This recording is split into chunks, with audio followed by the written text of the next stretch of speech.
காலத்தை வென்ற கதைகள் மீண்டும் உங்களுக்காக உங்கள் ஸ்டோரிஸ் வித் செல்வி சேனலில் உங்களுடன் தாமரை செல்வி. நீங்கள் கேட்கப் போகும் கதை மலைக்கள்ளன். கல்வனா, காவல் தெய்வமா? வாருங்கள் தெரிந்து கொள்வோம். விஜயபுரின்னு ஒரு ஊர் இருந்தது. பசுமையான செடி கொடிகள், படர்ந்து விரிந்த மலைகள்னு இயற்கை அன்னையோட செல்ல பிள்ளைனே அந்த ஊரை சொல்லலாம். அவ்வளவு அழகு நிறைஞ்சிருந்தது அந்த ஊர்ல.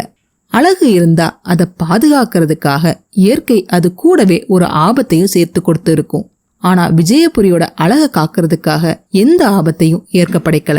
மாறா பேராசை பிடிச்ச மனிதர்கள் தான் அழகான இந்த விஜயபுரிய ஆபத்தான ஒரு இடமா மாத்திக்கிட்டு இருந்தாங்க. ஆமாங்க, விஜயபுரின்னு சொன்னாலே எல்லாரும் நடுங்கிற அளவுக்கு 2 பெரிய கொள்ளைக்காரன்கள் அந்த ஊர்ல இருந்தாங்க. ஒருத்தனோட பேர் மலைக்கள்ளன், இன்னொருத்தனோட பேர் காத்தவராயன். மலைக்கல்லனும் காத்தவராயனும் ஒருத்தர் தான்னு சொல்ற கும்பலும் உண்டு. இல்ல 2 பேரும் வேற வேற ஆளுன்னு சொல்ற கும்பலும் ஊர்ல இருந்தது. அது எப்படியோ, உண்மை என்னன்னா மலைக்கல்லனையும் யாரும் பார்த்ததில்ல, காத்தவராயனையும் யாரும் பார்த்ததில்ல. ஆனா அவங்களோட கொலைகளாலையும் மக்கள் ரொம்பவே கஷ்டப்பட்டுக்கிட்டு இருந்தாங்க. இப்படிப்பட்ட காலகட்டத்துல தான் நம்ம கதாநாயகி பூங்கோதையும் அந்த ஊர்ல வாழ்ந்து வந்தாங்க. அழகு அறிவோட சேர்ந்து ரொம்பவும் துணிச்சலான ஒரு பெண் நம்ம பூங்கோதை.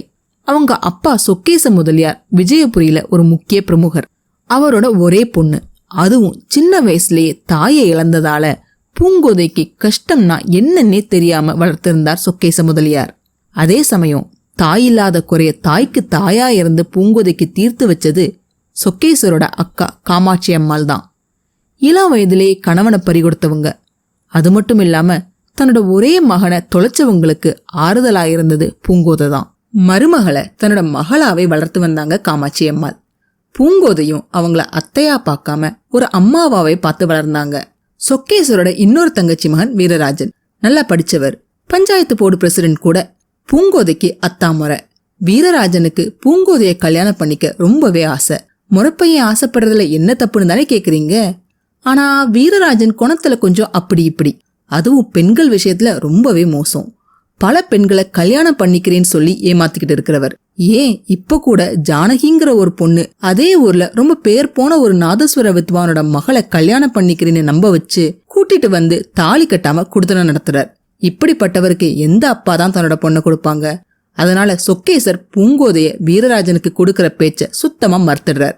குரங்கு கையில யாராவது பூமாலையை கொடுப்பாங்களா? அறிவும் அழகும் குணமும் வீரமும் நிறைஞ்ச தன்னோட பெண்ணுக்கு அவளுக்கு ஏத்த மாப்பிள்ளைய பார்க்க முடிவு பண்ணி பக்கத்து ஊர்ல ஒரு நல்ல வரன் வர அந்த பையனோட வீட்டுக்கு போய் பையனோட பெத்தவங்களை பார்த்து அவங்கள விஜயபுரிக்கு பூங்கோதைய பெண் பார்க்க கூட்டிட்டு வர்றதுக்காக பயண ஏற்பாடு பண்ணி இருந்தார் சொக்கேசர். பையனை அப்பாவுக்கு மட்டும் பிடிச்சிருந்தா போதாது, தனக்கு பிடிச்சாதான் கல்யாணம் பண்ணிப்பேன்னு பூங்கோதை சொல்ல அதுக்கு மறுப்பு எதுவும் சொல்லாம ஒத்துக்கிட்டார் பூங்கோதையோட அப்பா. பின்ன கல்யாணம் பண்ணி வாழ போறது பொண்ணுதானே, அவளுக்கு பிடிக்க வேண்டாமா? இதையெல்லாம் பார்க்க காமாட்சி அம்மாளுக்கு மனசு ஒரே பாரமா இருக்கு.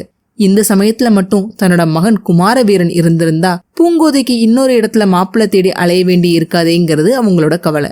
அதுக்கு என்ன பண்ண முடியும்? யாருக்கு யாருன்னு எழுதி வச்சதை மாத்த முடியுமா என்ன? மனசை தேத்திக்கிட்டு தன்னோட தம்பியை வழி அனுப்பி வைக்கிறாங்க காமாட்சி அம்மா. இப்படி தெளிஞ்சு நீரோடையா போற பூங்கோதையோட வாழ்க்கைக்கும் மலைக்கல்லனுக்கும் என்ன சம்பந்தம்? தெரிஞ்சுக்க அடுத்த பகுதிகளை தவறாம பாருங்க. இந்த பதிவு உங்களுக்கு பிடிச்சிருந்ததுன்னா லைக் பண்ணுங்க, ஷேர் பண்ணுங்க, சப்ஸ்கிரைப் பண்ணுங்க. நான் போடுற வீடியோஸ் உடனுக்குடன் உங்களுக்கு தெரிஞ்சுக்கிறதுக்காக நோட்டிபிகேஷன் பெல்லையும் கிளிக் பண்ணுங்க. என்னங்க கதை சுவாரஸ்யமா போயிட்டு இருக்கா? இந்த கதையை பத்தியான உங்க கருத்துக்களை தவறாம என்னோட ஷேர் பண்ணுங்க. உங்க கருத்துக்களை தெரிஞ்சுக்க நான் ஆவலா காத்திருக்கேன். மீண்டும் அடுத்த பதிவில் சந்திப்போம். நன்றி, வணக்கம்.